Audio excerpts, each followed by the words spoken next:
Bonjour à tous. Bienvenue à ce webinaire Ouranos sur le thème d'InfoCru. Euh, Comme ça veut la tradition, avant de faire les présentations, de passer la parole au présentateur, je vais passer la parole à Richard Turcotte qui va introduire les deux projets. Richard Turcotte est un employé du ministère de l'Environnement qui travaille étroitement avec Ouranos dans Soutien InfoCru. Il va c'est ça, mettre la table pour les deux présentations que vous allez assister aujourd'hui.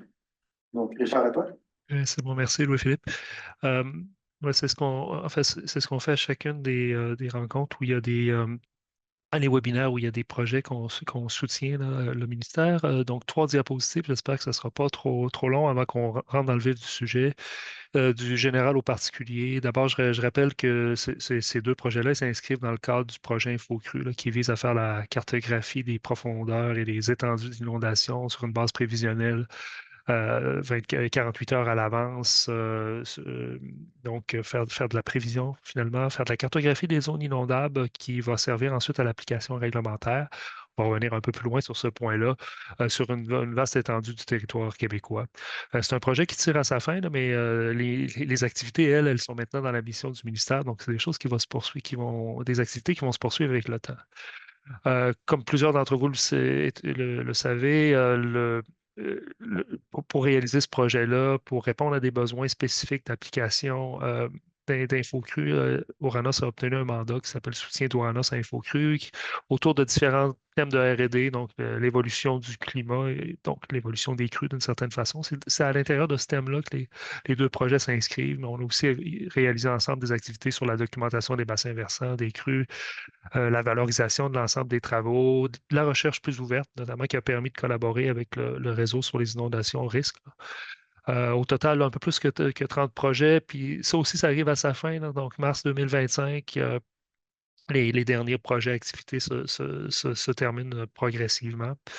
Par contre, la collaboration, elle a été, en tout cas du point de vue du ministère, j'espère que c'est la même chose du point de vue d'Ouranos. On l'a trouvé très fructueuse et on a apprécié beaucoup le maillage entre Ouranos et nos équipes. Donc, ça nous a amené à proposer, à faire continuer dans la collaboration autour d'une subvention qui s'appelle CLIMO, donc Québec Climat Eau, autour en fait, de deux grands besoins du ministère dans ces mandats, soit la détermination des zones inondables et de mobilité. On reste dans la même thématique, mais on veut la compléter. Puis aussi l'autorisation des prélèvements. Donc, on se retrouve plus du côté du manque d'eau, de la disponibilité de l'eau.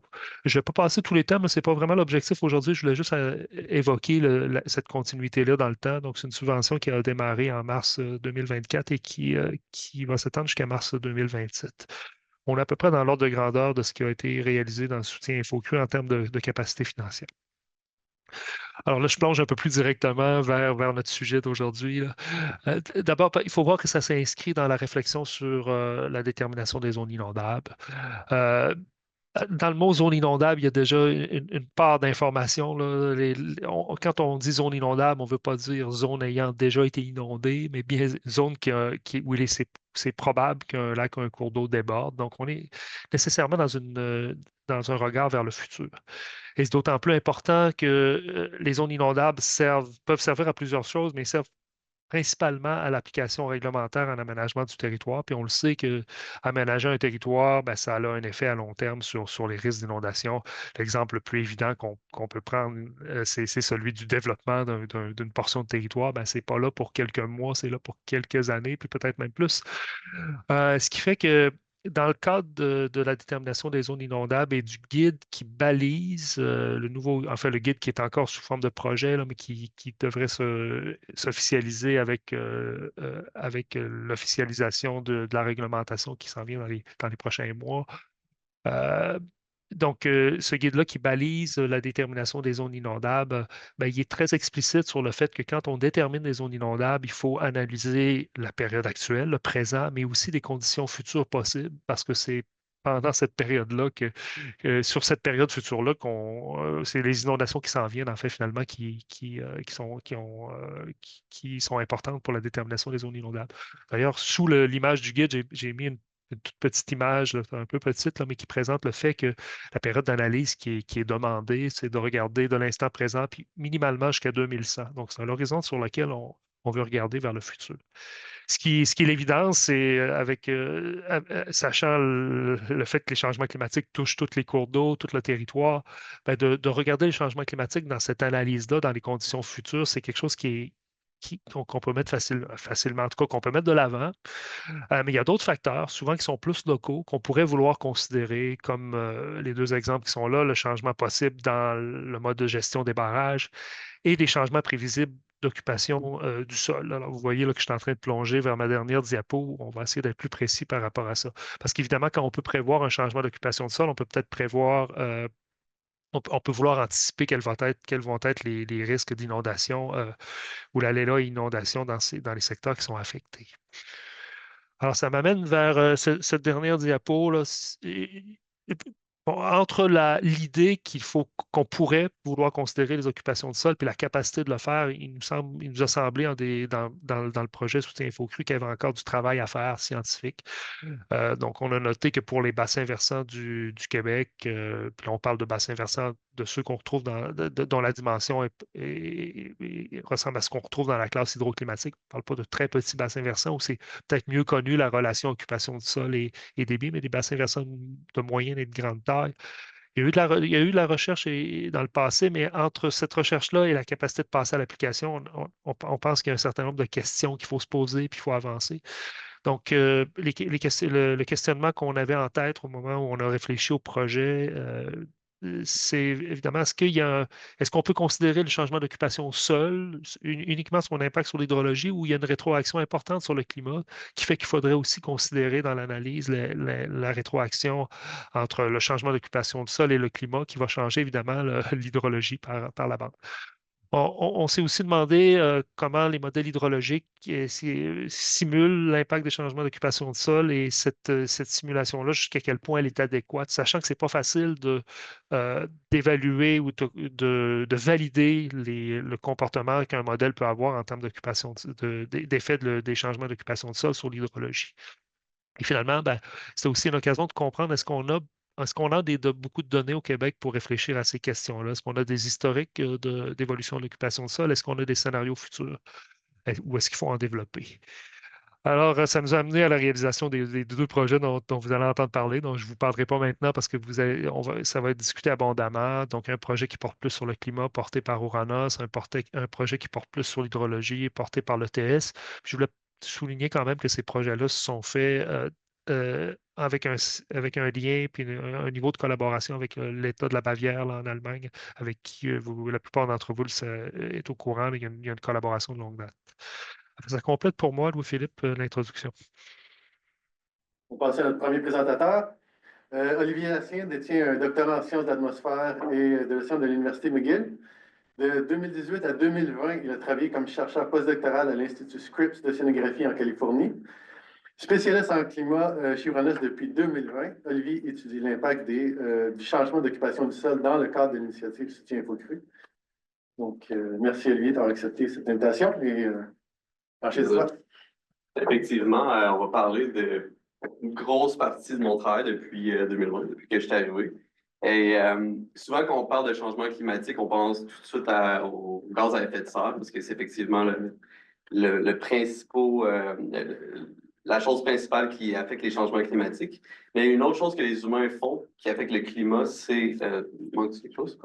Une autre chose principale que les humains font qui affecte le climat, c'est aussi changer la surface de la planète. Donc, ce qu'on réunit dans le terme changement d'occupation des sols. Donc, le but de ce projet-là, c'était vraiment de voir dans des scénarios pas vraiment réalistes comme forêt gazon, comme vous avez peut-être entendu parler, et d'autres scénarios plus plausibles, quel genre d'impact on peut avoir sur le climat. Donc, en gros, mon plan n'est pas très controversé. Donc, je vais commencer par parler du contexte. Richard nous a parlé d'Infocru, mais il y a comme d'autres contextes dans lesquels ce projet-là s'inscrit. Parler de la méthodologie. Ensuite, en gros, il y a deux phases dans le projet qui ont été peut-être une après l'autre. Donc, la première, c'est forêt gazon ou forest grass. Puis ensuite, c'est vraiment ce qu'on appelle les LUC. J'utilise l'acronyme anglais parce que sinon, je pense que tout le monde va être mélangé. On voit très rarement l'acronyme français. C'est Land Use Change, changement d'occupation des sols. Donc, LUC, ça sonne encore plus français. En plus, les LUC réalistes. Et c'est ça, en conclusion, aux travaux à faire. Donc, juste pour une petite mise en bouche, là, les humains affectent environ 3/4, un peu plus que 3/4 de la surface terrestre sans glace. Et tout de suite, on pense aux villes, aux routes, tout ça, bien ça, c'est juste 1% de la surface. En réalité, la majeure partie, c'est le pâturage, les cultures, la foresterie, et ensuite, ils ont peut-être un 24 à 31% d'usage minime, là, qu'on parle d'écosystèmes non boisés, des forêts intactes, 9%, puis ensuite un 12% que c'est essentiellement des terres nues, des déserts, etc. Et c'est pas prêt de nécessairement diminuer notre impact parce que ça, c'est juste une petite idée de ce qui est parfois un peu sous-entendu dans les scénarios pour atteindre nos objectifs climatiques. Donc, juste pour vous donner une idée, là, ça, c'est comme 3 scénarios SSP, SSP1, SSP2, SSP3, donc Social Economic Pathway. C'est un peu la nouvelle version des RCP pour ceux qui sont plus familiers avec ça. Donc, 3 scénarios différents. C'est pas important les détails pour l'instant, mais ça donne une idée des changements d'occupation du sol qui sont nécessaires pour atteindre 1,5 pour conserver une température 1,5 et 2 degrés. Et ici, vous voyez en fait qu'il y a des changements impliqués qui sont de l'ordre parfois de 5 à 10 millions de kilomètres carrés.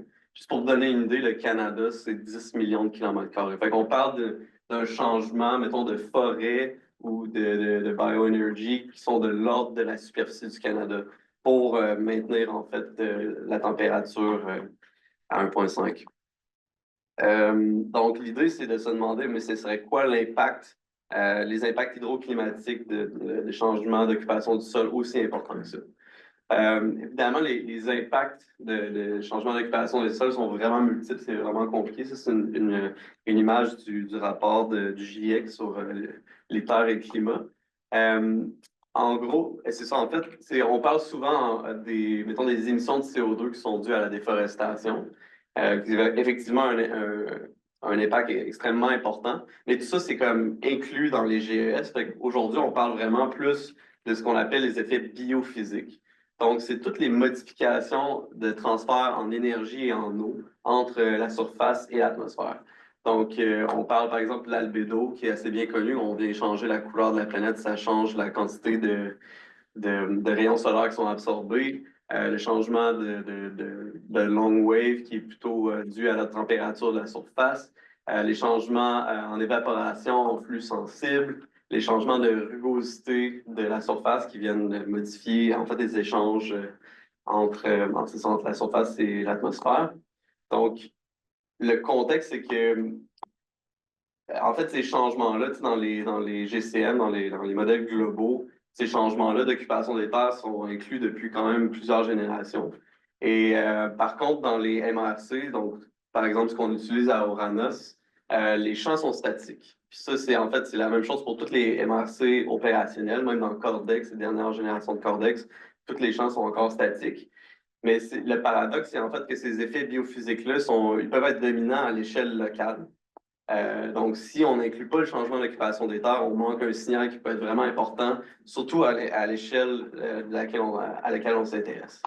Donc, c'est ça, on va parler, il y a en fait des initiatives internationales là, dans Cordex, le FPS Lucas, dont je vais parler un peu plus tard, qui essaie de justement réunir toutes les institutions pour essayer d'adresser ce problème. Donc, les objectifs, il y a comme 3 objectifs majeurs dans le projet. Le premier, c'est d'approfondir notre compréhension des effets climatiques, donc continuer un peu la recherche scientifique. Parce que, comme vous voyez, ces effets-là sont vraiment non triviaux, puis ils peuvent dépendre de l'endroit où on se trouve, dépendre de l'hydrologie, du climat régional. Donc, c'est vraiment pas si simple que ça.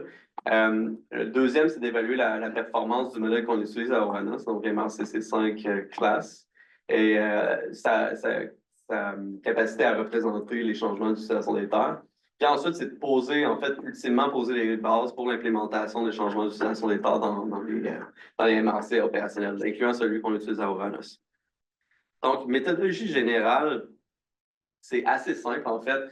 Bon, ceux qui sont familiers avec la mise à l'échelle statistique, le downscaling, ce qu'un MRC fait essentiellement, c'est prendre des forçages aux frontières, donc par exemple qui provient d'une réanalyse ou d'un modèle global, et dans le fond, essentiellement faire un zoom qui est basé sur les équations de la physique, et dans le fond, stimuler à plus grande échelle le climat. Et l'idée, c'est qu'on fait, disons, des paires de simulations. Donc, deux simulations qui sont forcées par la même météo, si on veut, par le même climat.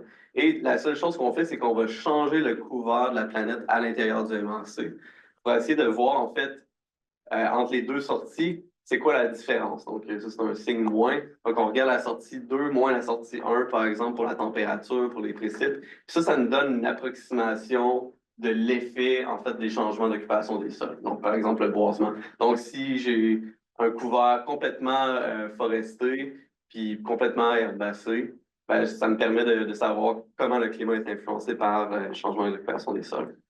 Et dans le fond, le plan dans ce projet-là, c'était de générer un assez grand ensemble de simulations régionales avec différentes combinaisons de changements d'occupation des terres et aussi gaz à effet de serre pour qu'on puisse comparer en fait leurs effets. Et dans la première phase, le but c'était vraiment de tester la sensibilité au modèle, justement en faisant un changement vraiment drastique qui n'est pas réaliste, mais juste pour avoir une idée des bornes de l'effet. Puis ensuite, le but dans la phase 2, c'est de regarder vraiment des scénarios plus réalistes, donc quelque chose de plus plausible, à quoi ça pourrait ressembler, puis comment ça se compare à l'effet des GES. Et en gros, c'est ça, fait que la phase 1, c'est un déboisement extrême, donc c'est le forest grass.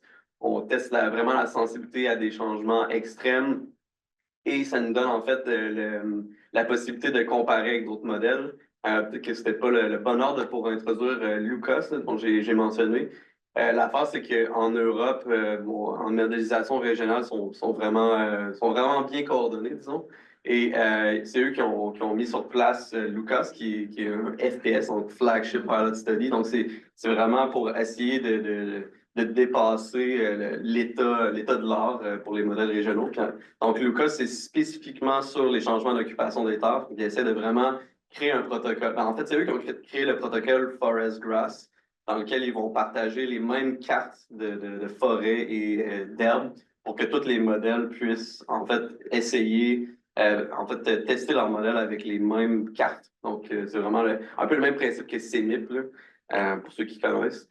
Et c'est ça, dans la phase 2, excusez-moi, ce que je voulais dire par rapport à ça, c'est que ça nous donne l'occasion en fait de se comparer avec d'autres modèles. Donc, on a fait des simulations en Europe aussi, afin de pouvoir, on a comme un benchmark pour ça. Et dans la deuxième phase, on a regardé des changements vraiment plus plausibles, disons. Et le but, c'était vraiment de quantifier vraiment l'effet de LUC puis des GES. Donc, juste pour vous donner un aperçu là, des ensembles, on passe essentiellement, Forest Grass, c'était juste avec R1 intérim sur les deux continents à 0.44, donc environ 50 km, 6 simulations, environ 5 TB, tandis que la deuxième phase, là, on a regardé 4 couverts différents, donc 2 scénarios futurs, le présent et 1950. Et on a fait avec RA5 et un modèle global, donc MPI-ISM, encore une fois sur les deux continents, mais là, cette fois-ci, il y a une résolution de 0.11, donc environ 12 km, avec 48 simulations, donc pour tester la variabilité interne avec plusieurs simulations de modèles régionaux, global. Et le dataset complet, en fait, il fait 500 TB, donc un demi-pétabyte. Là, on parle de 2 ordres de grandeur de différence. Bon, fait que phase 1, en gros, c'est ça, comme je disais, Forest Grass, c'est le protocole qui a été développé par Lucas pour comparer différents MRC. Donc, les cartes qu'on a reçues, en fait, ressemblent à ça. Donc, l'idée, c'est que n'importe quel endroit où il y a déjà de la végétation, on enlève toutes les autres formes de végétation qui ne sont pas des arbres, puis on maintient l'équilibre entre les feuillus et les conifères. On fait juste augmenter la fraction de végétation à 100%. Donc, ça donne des cartes qui sont végétalisées complètement, sauf où il y a des déserts. Et dans le fond, les régions souvent nordiques vont se ramasser avec 100% de conifères ou presque. Les régions plus modérées ou dans le sud, on se ramassait avec plus de feuillus, donc broadleaf puis leaf. Et pour l'Amérique, c'est ça, ça ressemble un peu à la même chose. Donc, vous voyez qu'il y a vraiment comme une dichotomie entre le nord et le sud qui représente en fait les populations un peu standards. Et dans le grass, en fait, on fait juste mettre de l'herbe partout, donc juste une espèce. Donc, la différence entre les deux, ça nous donne vraiment les effets biophysiques d'un boisement complet. Donc, là, je vais vous parler de comme l'article qui décrit ces simulations-là. Donc, en gros, en Europe, il y avait déjà 9 modèles, 9 combinaisons de modèles régionaux et de modèles de surface qui ont été testés. Puis nous, ce qu'on a fait, c'est qu'on a rajouté plusieurs membres. Donc, on a en fait trois modèles qui ont participé, trois institutions qui ont participé. Donc, nous, l'UQAM et NCAR qui ont participé à faire des simulations en Amérique du Nord. Puis nous, on a fait les simulations en Europe et en Amérique pour qu'on puisse en fait faire le pont entre les deux continents. Donc, pour l'instant, pour cette présentation-là, je vais me limiter aux résultats du MRCC. Puis aussi, c'est pratique parce que Annie Poulain, donc le prochain séminaire, va parler en fait de ces simulations-là. Donc, c'est quand même une utilité de les voir, même si c'est vraiment simplifié. Donc, en gros, je vais commencer par l'hiver. Puis tout ce que je montre, c'est la carte Forest More Grass. Donc, ce que vous voyez, c'est l'effet d'ajouter des arbres, si on veut. Et en gros, là, ce que vous voyez ici, ça, c'est la distribution des conifères dans les needle leaves. L'albédo, donc vous voyez que directement, il y a une correspondance vraiment directe entre le changement d'albédo et les conifères, surtout en fait dans les régions nordiques. Donc vous voyez, par exemple, ici, en Espagne, il n'y a pas grand-chose qui se passe en termes d'albédo. En fait, c'est vraiment l'albédo des arbres, mais en fait, c'est l'interaction avec la neige qui fait en sorte que l'albédo diminue vraiment. Donc, si vous imaginez, par exemple, une forêt de conifères avec de la neige, ben, il y a beaucoup de neige qui va être comme masquée en fait par les arbres, tandis que si vous imaginez un champ herbacé, ben, c'est assez facile en fait, d'ensevelir la neige. Donc, le changement d'albédo entre les deux est vraiment drastique. Donc, si on revient ici, donc dans les forêts de conifères du Nord, il y a vraiment une grosse diminution d'albédo. Puis l'effet de ça, c'est que ça augmente ce qu'on appelle le shortwave, donc c'est vraiment le rayonnement solaire qui est absorbé. Et vous voyez en fait même que quand on se dirige vers le pôle, l'effet est de moins en moins important, même si l'albédo est diminué drastiquement. Ça, c'est juste parce qu'en fait, le soleil, il y a peu de rayons solaires durant l'hiver dans le proche du pôle, donc l'effet est assez faible. Donc vraiment, l'effet se concentre où il y a des conifères et de la neige et pas trop haut en latitude. Fait que dans le fond, le maximum d'effet est vraiment c'est ça, dans cette région-ci, là, autour de la frontière canado-américaine. C'est ça. Et bon, OK, ça, des points. C'était un nuage de points. Vous voyez juste les courbes, ça fonctionnait pas aussi bien que ça. Mais en gros, ce que ça montrait, c'est que plus, ça c'est le solar input, plus on était aux hautes latitudes, moins l'effet sur la température est élevé. Donc, dommage un peu que ça apparaisse pas. OK. Par rapport, donc, ça, c'est par rapport aux autres modèles de Luca en Europe. Donc, vous voyez que pas mal tous les modèles ont ce réchauffement-là, dans le fond, dans le nord, où il y a de la neige. Même chose pour la MACC, mais vous voyez en fait que même si on a le même patron, on a l'amplitude la plus grande, la magnitude la plus grande de réponse. Donc, ça, il faut garder ça en tête quand on fait les comparaisons. Donc, le patron semble bon, le mécanisme général est bon, mais la sensibilité du modèle est plus grande. Pour l'été, c'est un peu plus complexe. Donc là, j'ai mis la fraction de feuillus parce que c'est elle qui est la plus pertinente. Et en fait, une des grandes différences que ben, premièrement, on commence avec l'albédo. On a effectivement, je ne l'ai pas mis, mais on a aussi une diminution de l'albédo qui est due aux conifères parce que les conifères, même s'il n'y a pas de neige, sont quand même plus foncés que les herbes. Donc, il y a effectivement un réchauffement aux hautes latitudes qui est dû à l'albédo, mais dans les latitudes moyennes, il y a en fait un espèce de dipôle. Donc, il y a un réchauffement aux hautes latitudes et un refroidissement aux latitudes moyennes ou plus au sud. c'est ça, en fait, c'est dû au fait qu'il y a une augmentation de l'évapotranspiration avec les feuillus.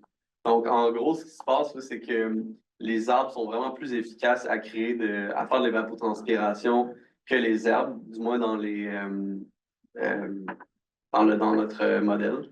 Et dans MRCC5 classe. Et l'idée, en fait, c'est que l'eau, l'eau, c'est la vedette de la journée ou la vedette de ma présentation.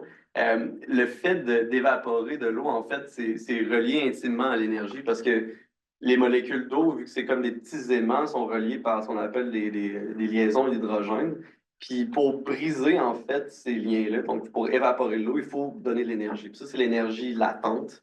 OK? Puis ça vient. Fait que dans le fond, plus que tu évapores d'eau, plus que ça refroidit la surface, parce que l'énergie que tu donnes à la surface est comme gaspillée pour briser les liaisons d'hydrogène. Et c'est le même principe, en fait, la sudation, donc quand tu sues l'été, ce qui fait en sorte que ça te refroidit, c'est que la sueur sur ta peau s'évapore. Donc, si on veut, ta peau et l'environnement est obligé de donner de l'énergie qui aurait pu autrement être de la chaleur. Donc, c'est en gros l'idée. Bon, j'avais encore un beau nuage de points qui apparaît pas. Bon, OK. Fait que tout ça est beau. En fait, c'est dommage parce que on ça montrait assez clairement que la fraction évaporative, donc la fraction d'énergie, la fraction des flux turbulents qui est due à l'évapotranspiration, est intimement reliée au refroidissement. Donc, plus il y a d'évaporation, plus la température est diminuée. Et ça, c'est un phénomène qui, effectivement, qu'on voit dans pas mal tous les modèles, sauf que le problème, c'est qu'entre les différents modèles, puis surtout à cause du schéma de surface, les modèles ne s'accordent pas pour dire si je plante un feuillu, ça va augmenter l'évapotranspiration. Donc, ce qu'on voit, c'est qu'il y a vraiment une grande diversité. Diversité, c'est un mot positif, mais je ne sais pas dans ce cas-là si c'est si positif que ça. Donc, on voit en fait que le MRCC est comme une réponse un peu moyenne, un peu médiane, si on veut, qui ressemble à d'autres modèles. Mais c'est ça, le problème, c'est pas que presque tous les modèles, l'évapotranspiration est reliée à un refroidissement, mais c'est pas vrai que tous les modèles pour un changement d'occupation des sols vont donner plus d'évapotranspiration ou moins d'évapotranspiration. Donc c'est comme ce lien-là qui est brisé et qui est en fait le même problème dans les GCM, ça fait une vingtaine d'années que c'est connu. Donc malheureusement, le même problème afflige les RCM. Donc, pour résumer, en fait, cette partie-là, en gros, pendant l'hiver, il y a un réchauffement qui est dû à l'albédo, particulièrement au-dessus des conifères. Puis le MRCC a une réponse spatialement similaire, mais plus intense, donc il faut garder ça en tête. La réponse estivale, en fait, est surtout due à l'évapotranspiration. Donc, les feuillus vont venir refroidir les terres. Et de MRCC, il y a comme une réponse médiane, mais il y a beaucoup de divergences entre les modèles. J'en ai pas parlé directement, mais le boisement va aussi favoriser les précipitations. Ça, c'est des mécanismes qui sont à l'étude là, présentement. On a un nouveau stagiaire qui va venir cet été pour continuer ce travail-là. Et il n'y a aucun consensus non plus sur le signal des précipitations dans l'ensemble. Donc, c'est vraiment pas si trivial que ça, tout ça. Et peut-être un genre de fun fact, la différence entre les deux continents, c'est que si tu plantes un conifère dans un endroit où il va en fait survivre, en moyenne, ça va causer plus de réchauffement en Amérique parce que les conifères vivent à des latitudes plus basses. Donc, il y a plus de soleil, donc l'albédo a plus d'influence sur la température. OK, deuxième phase. Donc, ça, c'est un petit peu plus fourni. En fait, ça a nécessité le développement de nouvelles cartes de végétation qui a gobé en fait beaucoup de temps. Et je vais parler rapidement du survol des effets sur toutes les variables, parce que là, j'ai parlé juste de température essentiellement. On va parler un petit peu de d'autres variables. Ensuite, je vais passer du temps sur l'autre gros article, en fait, l'autre article qui est vraiment sur les vagues de chaleur, comment les vagues de chaleur et le cycle de l'eau sont reliés. Et on va parler brièvement des effets en Amérique du Nord. Donc, le développement des nouvelles cartes, en fait, ça a été surtout fait par nos collègues de GERIX. Donc, une méthodologie assez sophistiquée là, qui part essentiellement des données de ESA, CCI, qui inclut d'autres données de forêt qui regroupent ça dans des Aldrich Life Zones. Vraiment un beau travail. Puis le résultat de tout ça, c'est qu'on a des séries temporelles. Donc, pour chaque année, on a une carte de végétation de 1950 jusqu'à 2100, puis pour différents SSP, donc différentes trajectoires socio-économiques. Et tout ça est disponible, pour ceux qui sont intéressés, tout ça est disponible en ligne maintenant, sans frais pour l'Europe et l'Amérique du Nord. En gros, tu sais, ce que ça donne, c'est, je pense que je vais vous montrer ça avant, ça c'est un peu la trajectoire de superficie pour, ça c'est SSP1. Donc, je montre en gros les arbres, les cultures, les herbes, les arbustes, comment ça peut changer. Donc, ça peut être des changements assez drastiques, qui ne sont pas nécessairement linéaires dans le temps ou monotones. Mais pour ce projet-là, on va vraiment regarder la différence entre le présent 2015 et la fin du siècle, vraiment pour encore se donner une borne de changement. Bon, ça, c'est des changements pour l'Amérique du Nord, on va en parler un peu plus tard. En gros, l'ensemble, comme je disais, est beaucoup plus gros. À gauche, vous avez tout ce qui est forcé par les GCM, puis à droite, vous avez ce qui est forcé par RA5. Et pour vous donner une idée, là, disons, si on veut avoir l'effet des luttes dans le climat présent, ce qu'on fait, c'est qu'on prend justement une simulation qui a le couvert de sol à la fin du siècle dans SSP1, moins celle avec le couvert présent, qui sont forcés par le même RA5. Puis là, on va pouvoir savoir c'est quoi l'effet dans le climat présent. On peut aussi, en fait, grâce au GCM, on peut forcer le modèle avec, en fait, les gaz à effet de serre à la fin du siècle SSP1, puis changer le couvert de sol au fond, sous ce climat-là. Donc, si on fait la différence entre ces deux simulations-là, on peut avoir les effets des luttes dans le climat futur. Et finalement, on peut avoir le traditionnel effet des GES. Donc, typiquement, les simulations en Orana sont un peu sur cette ligne-là. Donc, on garde toujours le même couvert de sol du présent. Puis on va changer les GES pour regarder dans plusieurs scénarios différents. Là, on ajoute comme une nouvelle dimension, changement des sols. OK, fait que survol rapide des effets, là, en fait, petite histoire, quand on a commencé le projet, les cartes pour l'Europe étaient déjà faites parce que Lucas est européen. Puis ben là, ça a pris beaucoup plus de temps à obtenir celle pour l'Amérique du Nord. Donc, les simulations pour l'Europe étaient finies avant. Donc, c'est pour ça qu'en ce moment, je vais plus parler de l'Europe, puis des travaux en cours sur l'Amérique, on va en parler à la fin.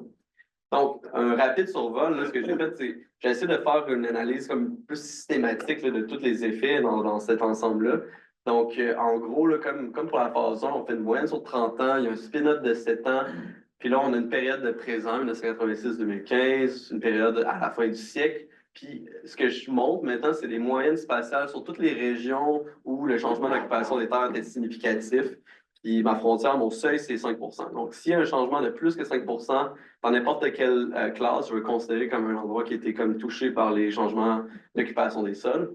Puis là, ce que je fais, c'est que je prends essentiellement toutes les variables d'intérêt, puis je prends une moyenne sur le continent de toutes les régions où il y a des changements significatifs. Puis là, je compare, c'est quoi l'effet GHG. Donc, typiquement, là, si on regarde des cartes de changement climatique typiques à Uranus, là, par exemple, on va regarder le changement climatique, donc le delta de température à 2 mètres, mettons pour l'hiver des JF. Ça va nous donner le fait que, bon, il y a 1 degré de différence l'hiver dû au gaz à effet de serre. Puis ici, j'ai superposé en fait ces points-là, c'est chacun des 4 membres de l'ensemble. Je n'ai pas dit qu'il y avait 4. On utilise 4 membres du MPI pour forcer les simulations originales. Et ensuite, en vert, ça, c'est l'effet des changements d'occupation des sols. Donc, par exemple, d'avoir changé la quantité de forêt. Donc, vous voyez, puis le genre de jaune, c'est la somme des deux. Donc, c'est la contribution, en fait, pendant l'hiver des land use change est assez faible par rapport au gaz à effet de serre. Ça, c'est comme une variable plate. C'est la variable, en fait, qu'on a parlé de jusqu'à maintenant. Ouais, il y a des variables plus intéressantes. Puis un petit détail qui peut être intéressant, c'est par exemple que les simulations dans ERA montrent plus d'effets en hiver. Dans le fond, le changement d'occupation des sols a plus d'effets en hiver.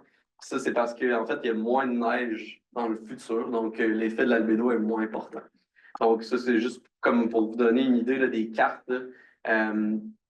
de température qui correspondent à ces moyennes-là. Puis c'est ça sans controverse, mettons dans SSP1, qui est un scénario où on a relativement beaucoup de forestation. Donc c'est comme un peu une version semi-plausible de Forest. On obtient grosso modo les deux mêmes effets de réchauffement en hiver dû à l'albédo, puis refroidissement dû à l'évapotranspiration. Donc rien de controversé. Donc ça, c'est juste pour comme avoir un peu de contexte pour comprendre ces graphiques-là. Puis là, ce que j'ai fait, en fait, c'est de comparer c'est quoi C'est un peu l'effet. ça que je suis en train de penser, oui. Les- Oui. OK, bon, ça peut être une erreur. OK.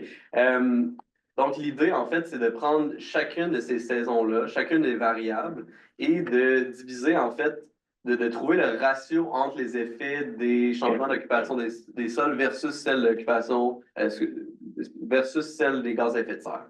Donc, c'est comme un ratio que j'ai mis là, sur cette échelle. Donc, rouge, ça veut dire que l'effet des changements d'occupation des sols est aussi important, donc soit que ça domine ou ça amplifie significativement l'effet des gaz à effet de serre. Puis quand c'est bleu-mauve, ça veut dire qu'en fait, l'effet des changements d'occupation des sols est inverse à celui des gaz à effet de serre, puis même plus important. Donc ça va venir changer le signe anticipé, en fait, le signe net. Donc là, ce que j'ai fait, c'est que j'ai pris essentiellement toutes les variables qu'on aime bien. Puis j'ai en fait ça pour chacune des saisons. C'est quoi l'impact relatif des la News Change puis GES. Donc, par exemple, pour TAS, là, je fais une division en fait entre 0 et 100%. Vous voyez qu'il n'y a pas grand-chose en fait qui se passe. L'effet des changements d'occupation des sols est relativement faible, sauf en été où en fait il y a un refroidissement qui est dû à la forestation dans le cas de SSP1. Et même chose quand on regarde la température du sol. Puis là, Tasmax commence à avoir un petit peu plus d'action. Et quand on regarde DTR, en fait, c'est en fait dominant, relativement dominant pour toutes les saisons. Donc, le daily temperature range, donc la différence entre la température minimale et maximale dans le jour, en fait, dominé par le changement d'occupation des sols. OK, intéressant. Donc là, dans le fond, ça nous donne un indice que les extrêmes sont probablement plus affectés que les moyennes. Donc, on prend ça en note. Ensuite, j'ai fait le même bilan pour l'énergie. Donc, ici, c'est ça. Sensible heat, latent heat, long wave, short wave. On voit en fait que les flux turbulents, donc enfin, latent heat, sensible heat, sont en fait dominés aussi par les changements d'occupation des sols durant l'été. Le short wave est quand même drastiquement influencé aussi durant les saisons froides. Et pour tout ce qui est eau, en fait, on voit que l'évapotranspiration, T ici, pendant presque toute l'année, est comme significativement modifiée par les changements d'occupation des sols. Et l'été, en fait, tout le cycle de l'eau au complet est comme modifié significativement. Donc, on prend tout ça en note. Et pour SSP3, qui en fait qui est beaucoup plus de GS, donc l'effet est moins grand. Donc, vous pouvez voir entre les deux, vous voyez que les couleurs sont beaucoup plus proches du blanc. C'est ça, en gros, SSP3 a beaucoup moins d'effets, donc on a décidé de commencer par SSP1. Donc, juste résumé de ce survol-là, c'est que les leucs réalistes peuvent avoir des effets vraiment notables sur la température, l'énergie et le cycle de l'eau. La contribution relative est plus importante dans SSP1. Puis ça, c'est en général, c'est comme un double effet parce que plus que tu veux respecter l'accord de Paris avec les trajectoires d'émission, plus qu'il faut que tu changes le sol. Donc, plus il faut que tu plantes d'arbres pour compenser avec le fait que tu as vraiment peu d'espace dans ton bilan. Tandis que dans SSP3, il n'y a pas grand-chose qui est fait. C'est un peu plus un laisser-aller. Donc, les effets de changement d'occupation du sol en Europe sont plus faibles, puis les GES sont vraiment forts. Donc, c'est pour ça que l'effet relatif est moins grand. Puis les effets qu'on a identifiés, c'est température extrême toute l'année, les flux radiatifs toute l'année, les flux turbulents, les flux radiatifs surtout en fait l'hiver et le printemps, les flux turbulents surtout l'été, l'évape toute l'année, puis le cycle de l'eau complet surtout l'été. Donc tout ça a inspiré en fait l'autre article pour la phase 2 qui se concentre vraiment sur SSP1, donc le boisement intense en Europe pour respecter l'accord de Paris et l'effet que ça a sur les vagues de chaleur, les extrêmes de température, et tout ça est relié évidemment avec le cycle de l'eau parce que rappelez-vous que la vedette de la conférence, c'est l'eau qui change vraiment tout. Donc, ça, c'est l'article qui a été publié. Donc, Blue and Green, c'est le nom de l'article qui résume essentiellement en 3 mots, c'est quoi le lien entre le boisement, les vagues de chaleur et la disponibilité en eau. Donc, pour ceux qui ne sont pas familiers, l'eau verte, c'est essentiellement l'eau qui est utilisée par les plantes, donc tout ce qui est évapotranspiration des plantes, tandis que l'eau bleue, c'est le ruissellement, l'eau qui est dans les lacs, dans les rivières, donc c'est l'eau qui est, si on veut, disponible pour les humains et les autres écosystèmes. Et ce qui se passe, en gros, c'est que lorsqu'on plante des arbres, on augmente les flux d'eau verte et on diminue les flux d'eau bleue. Donc, blue and green, c'est comme une transformation d'eau bleue en eau verte. Et encore une fois, quand on passe d'eau bleue en eau verte, ça fait en sorte que l'évapotranspiration se produit sur les terres et non dans les lacs ou dans l'océan. Donc, ça fait en sorte que on va chercher en fait cette énergie latente-là de l'évapotranspiration. Donc, beaucoup de l'énergie qui aurait servi à réchauffer les terres est en fait, on veut gaspiller pour évaporer plus d'eau. Donc, quand on plante des arbres sur la terre, ça prend de l'eau qui aurait pu être du ruissellement ou qui aurait pu, par exemple, remplir la nappe phréatique, ça l'évapore cette eau-là. Ça a un bénéfice pour le refroidissement, mais ça peut avoir des conséquences sur la disponibilité en eau dans certaines régions. Donc, en gros, c'est le résumé. Et, ça pour dire que on s'est concentré sur un sous-ensemble qui est pas ça, là, qui est en fait... on se concentre sur SSP1, qui est le scénario réaliste, forest réaliste, et on regarde le forçage encore une fois des 4 membres, puis on se concentre sur l'été, surtout pour les flux d'énergie et la température, mais on regarde le cycle de l'eau sur toute l'année. Donc, changement d'occupation des sols en Europe pour SSP1 ressemble à ça. Donc, en gros, c'est pas aussi propre que Forest puis Grass, mais en gros, là, ce qu'on voit, c'est qu'il y a beaucoup plus de feuillus, quand même pas mal plus de conifères. Et là, on a des changements comme un peu dans les 2 directions pour les cultures. Et on a une diminution des herbes et des arbustes. Donc, c'est comme une version plus compliquée de Forest. Et c'est ça, bon, je viens de tout dire. Et dans le fond, le but de tout ça, c'est d'essayer d'estimer c'est quoi les effets hydroclimatiques de ce boisement-là, qui est quand même vraiment à grande échelle. On parle de 0,2 million, 0,1 million de kilomètres carrés de forêt. En gros, là, ce qu'on voit, c'est que si on voit la correspondance entre les cartes de forestation, de boisement, puis ça, c'est l'effet seulement dû au changement d'occupation des sols, donc look only, sur TX95, donc le 95e centile de Tasmax. Donc, en gros, c'est si tu prenais tous les jours pendant les 30 ans, puis là, tu les mets en ordre, puis là, tu dis le seuil, les 95 ben, les 5 les plus chauds, là, je trace cette ligne-là, ça, c'est la valeur qui est exprimée ici. Donc, c'est essentiellement ce qui distingue un jour très chaud d'un jour pas si chaud ou froid. Juste pour l'été. Donc, vraiment, en fait, ça donne une idée de l'intensité des vagues de chaleur, si on veut. Donc, ce qu'on voit ici, c'est que l'effet des changements d'occupation des terres, c'est de diminuer l'intensité des vagues de chaleur de environ, on va de 0,5 degrés à 1 degré, ce qui peut être quand même très notable. Et juste par comparaison, l'effet seulement dû aux gaz à effet de serre dans SSP1, on s'entend que c'est une valeur de gaz à effet de serre assez faible. Vous voyez que les gaz à effet de serre vont augmenter, en fond, les vagues de chaleur un peu partout, mais l'intensité est pas aussi grande, en fait, que l'intensité due à la forestation. Donc, si on additionne l'effet total, en fait, on se rend compte qu'il y a beaucoup de régions en Europe qui ont fait une diminution de l'intensité des vagues de chaleur à la fin du siècle. Puis je faisais une analyse avec la population actuelle, puis on parle environ la moitié des Européens, en fait, auraient des vagues de chaleur moins intenses à la fin du siècle, selon ce scénario-là. Puis ça, c'est vraiment dû à l'occupation des sols. Donc, ça montre que dans certains cas qui sont peut-être pas les plus plausibles, on s'entend qu'on a atteint 1,5 cette année, mais pour donner une idée que les changements d'occupation des sols peuvent avoir un impact vraiment important, surtout quand on regarde les extrêmes de température. Donc, pour un peu vous prouver, montrer que ça marche, Là, ce que j'ai fait, c'est qu'il y a un bilan d'énergie pour les jours chauds. Donc, j'ai pris juste ces journées-là qui sont comme les 5% des journées les plus chaudes durant les étés. Et j'ai regardé pour ces journées-là comment le bilan d'énergie à la surface était modifié. Donc, ça, c'est le delta dû à l'énergie latente, qui est cette énergie-là qui est déployée pour évaporer l'eau. Flux sensible, short wave, long wave. Donc, vous voyez que l'action, essentiellement, se produit vraiment dans les flux turbulents.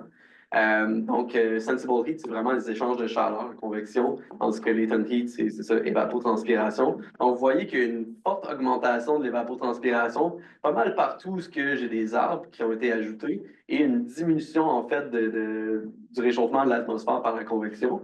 Et des changements quand même de long wave là, qui sont plus, si on veut, un effet de deuxième ordre. Si tu refroidis la surface, c'est sûr que ça va modifier la radiation que tu émets. Puis le short wave est comme quand même assez bruiteux. Donc, l'idée, c'est que le boisement favorise les flux latents aux dépens des flux sensibles. Donc, on a un changement là, de corrélation de 0,76 et les flux radiatifs jouent un rôle secondaire.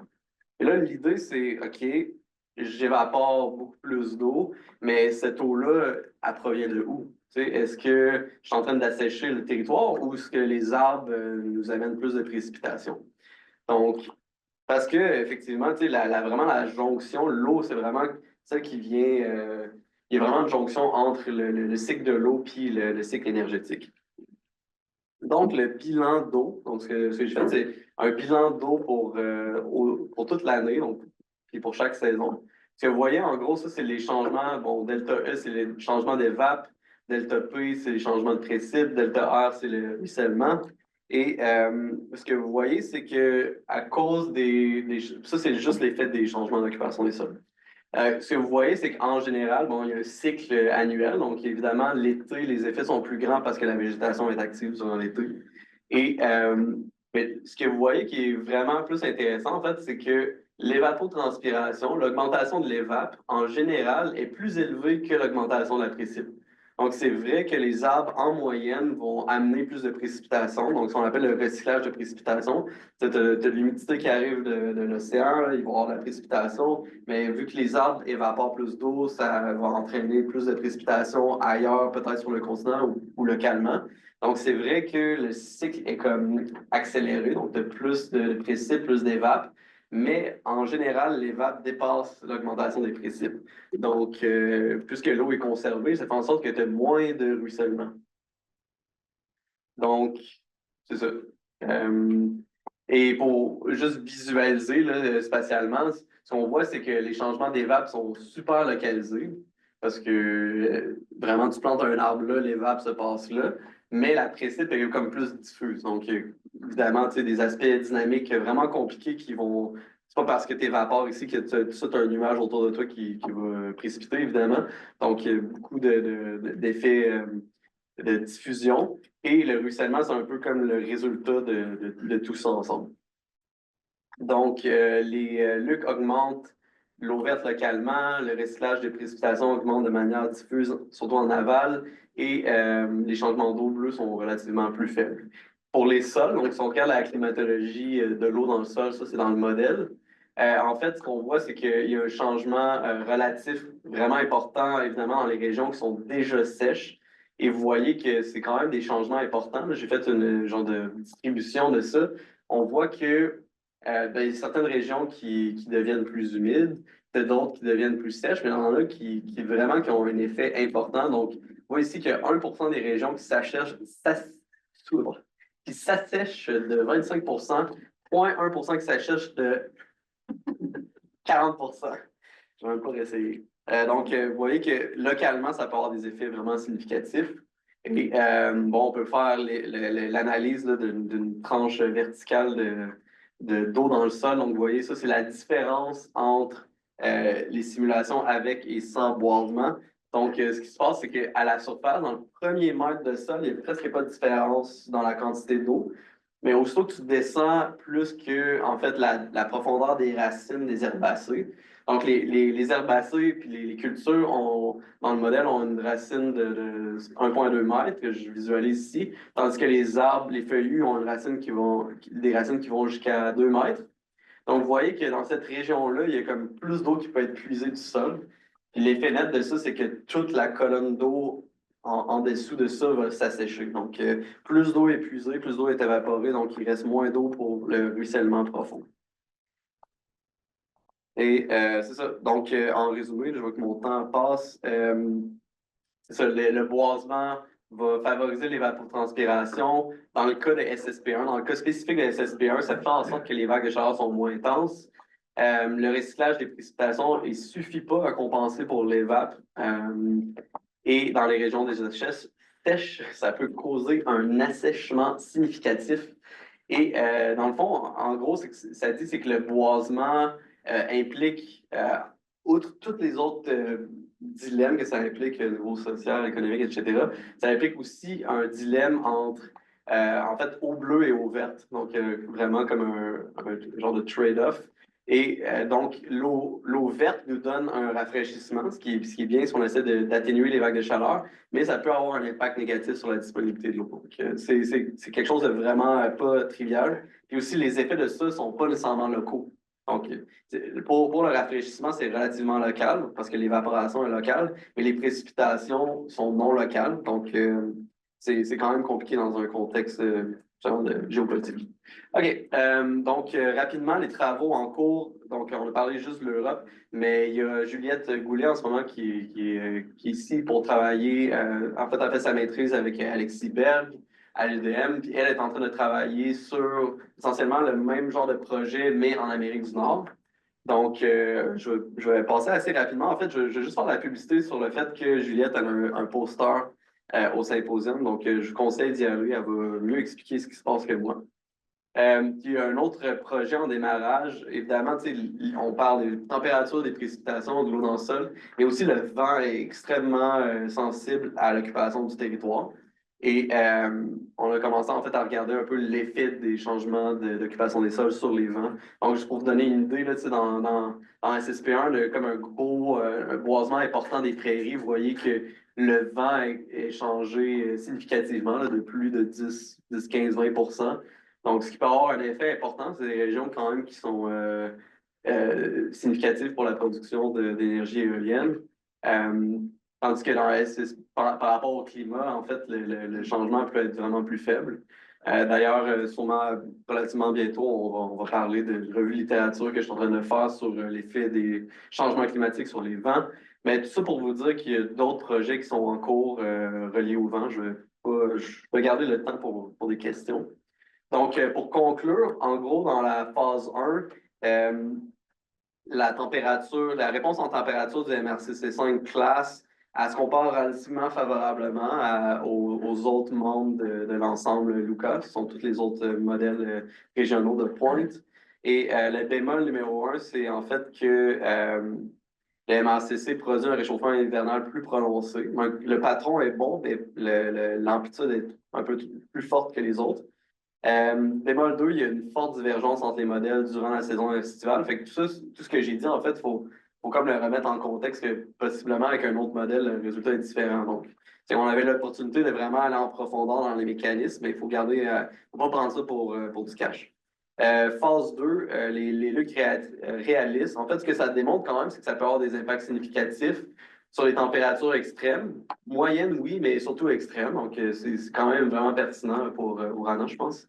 Les diverses composantes du cycle de l'eau sont toutes modifiées parce que si tu évapores plus, ben là, c'est évidemment, si tu précipites plus, tu as moins de ruissellement, ben là, ça vient tout bouleverser, puis ça vient déplacer, en fait, les régions. Tout ça, c'est pas juste.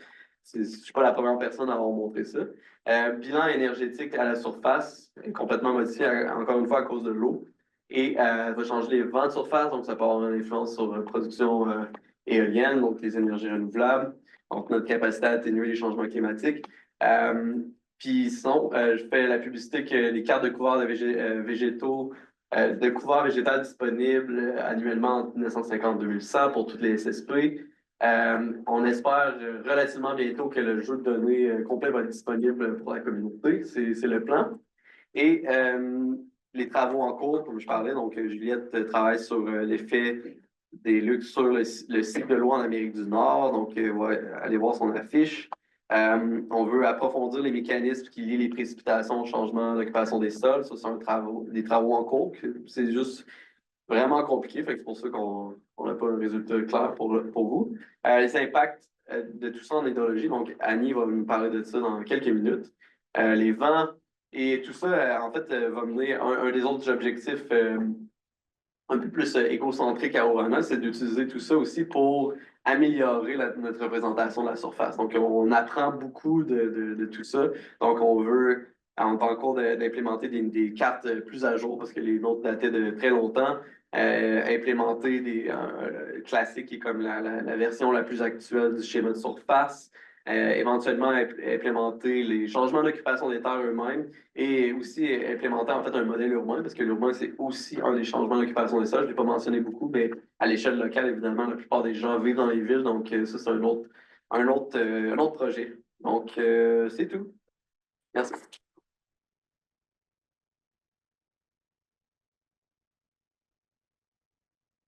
Si on a posé des questions dans la salle, si vous n'êtes pas en avant, je demanderais de vous avancer pour que les gens en ligne puissent entendre la question.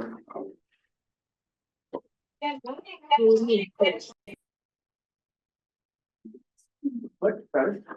Je vais juste commencer, Philippe. Je veux dire, avant de poser ma question, je trouve ça super intéressant, mais Ouais. je trouve un défi Ouais. quand on pense à comment utiliser ces données-là dans des applications plus adaptation au changement climatique, vu qu'il y a vraiment un effet local.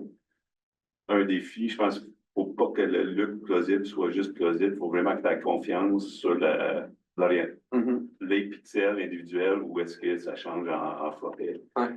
Puis l'autre défi que je vois, c'est pas vraiment une question, mais peut-être que je peux juste donner des commentaires, puis des réflexions si tu en as.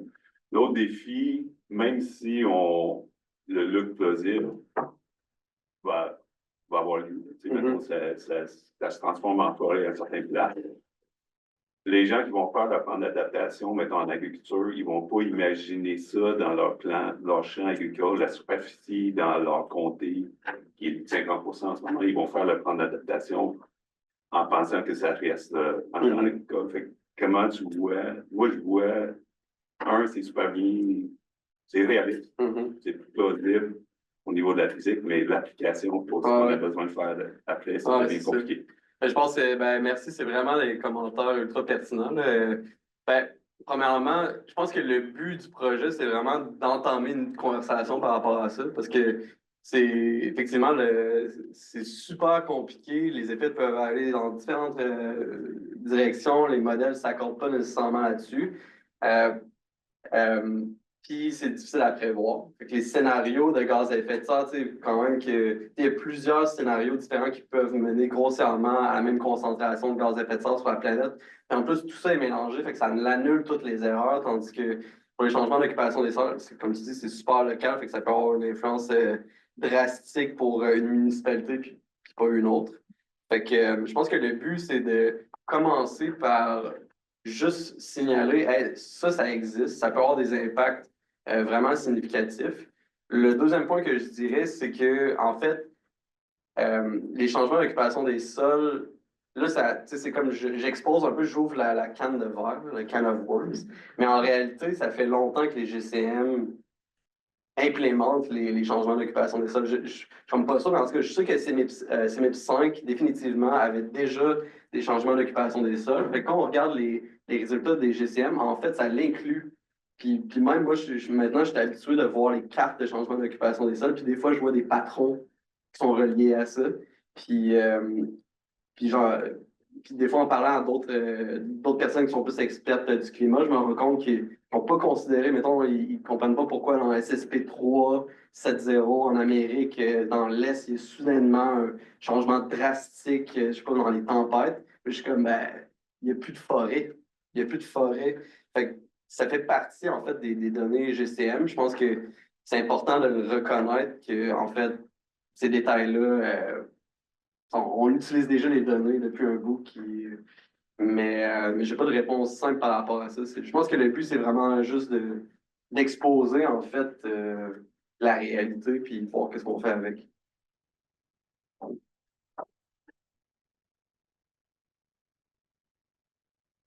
Alain Maillot. Ouais, Alain Maillot. Bonjour, Olivier. Merci pour la Allô? présentation, vraiment très intéressant. Ma question ne te surprendra pas. Est-ce que vous avez regardé l'impact sur les précipitations extrêmes? Si En oui, fait, c'est quoi que ça a donné? Puis sinon, c'est quoi ton intuition? euh, oui, on a commencé à regarder. En fait, le stage cet été, il va vraiment essayer de canaliser tous ces efforts-là puis faire vraiment un peu conclure, si possible, ce travail-là. On a regardé dans Forest Grass en Amérique et effectivement, il y avait une augmentation dans certaines régions. Mais c'est vraiment pas simple parce que c'est pas nécessairement au même endroit que tu as des augmentations de précipitations moyennes. Donc, pour l'instant, on a les données, mais j'avoue que comme le pouvoir explicatif est relativement limité, fait que tu sais, le degré de confiance est moins grand. Mais pour répondre à ta question, c'est très plausible que ça amène aussi à des changements de précipitations extrêmes. Mais par exemple, je me rappelle avoir regardé en Europe pour des scénarios réalistes, puis les changements, tu sais, c'est relativement faible. La température, les changements de température extrêmes sont plus notables. Pourtant, on pourrait s'attendre avec Claudius Lapeyron que ça ait un impact. Ben, c'est ça, Claudius Lapeyron, là, c'est vraiment les GES, là. Fait que c'est sûr que si tu regardes l'effet des GES sur les précipitations extrêmes, c'est beaucoup plus grand que ceux de juste l'occupation des sols. OK, merci. Oui, merci Olivier, super intéressant. Je me demandais, là, tu nous montrais, de ce que j'ai compris, les changements entre deux bornes de temps. Je me demandais à quel point les changements étaient graduels ou est-ce qu'il y a des tipping points? Est-ce que tu pourrais dire si jamais on atteint 20% du changement, on peut s'attendre à 20% des résultats que tu montrais ou pas? C'est une bonne question. Je pense que ça dépend. Dans le sens, est-ce que le changement est proportionnel au changement d'occupation des terres? Si je pense que ça va dépendre de la variable, à quel point c'est linéaire. J'essaie de faire deux choses en même temps. Pour répondre à ta question, c'est non monotone. Fait que, tu sais, quand tu regardais, ce que je voulais montrer, c'est SSP1. Ah, c'est ça. Fait que ça, c'est comme la trajectoire, si tu veux, de différentes occupations des terres, mettons, dans SSP1. Puis évidemment, tu sais, le futur est comme grossièrement trop simple. Tu sais, c'est comme, on s'attend pas à ce que ça soit comme ça, mais tu sais, je sais pas c'est quoi les détails de ça, mais peut-être que, mettons, les decks sont devenus fonctionnels soudainement, puis là, il y a une expansion, puis là finalement, les crops diminuent. Tu sais, je sais pas c'est quoi exactement toute la saucisse, là, qu'est-ce qui rentre là-dedans. Mais définitivement, c'est pas monotone, puis on s'attend pas à ce qu'en réalité, ça le soit. Là, tu sais, on s'entend que tous les scénarios, ça reste des petites maquettes vraiment simplifiées. Par rapport à la proportionnalité, comme je sais pas à quel point je pense que tu sais, je pense pas que c'est aléatoire, que ça le sait, mais je sais pas si c'est linéaire. Peut-être que je réponds de façon trop mathématique, mais c'est sûr que plus de changements d'occupation des sols vont mener à plus d'effets. Tu sais, Forest Grass, les effets sont quand même similaires, mais plus importants. Fait que ça répond, c'est comme le plus proche que je peux répondre à ta question basée sur les faits, là. Fait que Forest Grass et, mettons, SSP1, c'est quand même assez similaire. C'est pas différent, c'est juste effectivement la magnitude de l'effet. Mais j'ai jamais essayé de comparer à quel point c'est comme linéaire le changement. Ouais. OK, merci. Bon, ben, merci à lui, je pense que c'est lui, parfait. Merci. Donc, on va passer à